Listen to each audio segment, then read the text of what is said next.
Sa mundo ng negosyo, hindi lahat madali pero may mga kwentong nagbibigay inspirasyon sa atin na kahit maliit ang simula, pwedeng lumaki ang pangarap.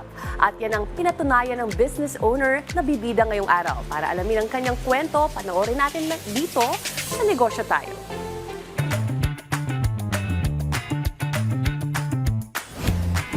Sir Mark, to start off, let's talk about your business. Tell us more about this. Nag-start kami as online seller way back 2019.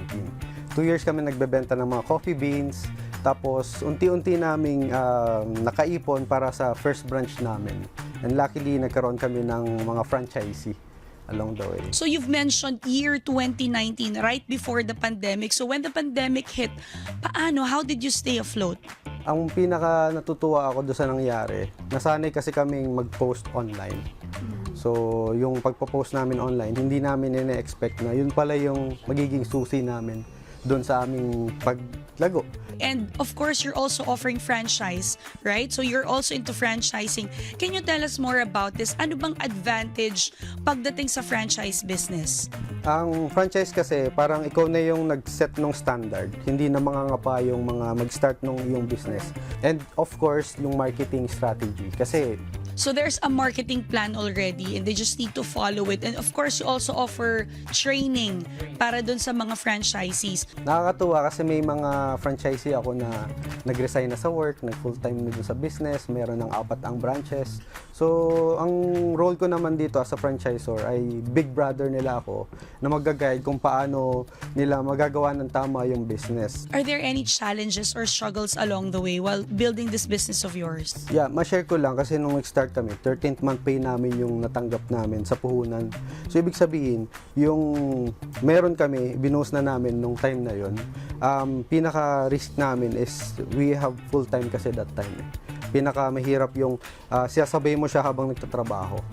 And pinaka naging parang turning point ko is nung na-retrench ako sa isang kumpanya. Napilitan ako mag-full-time. Nag-try naman ako maghanap ng work.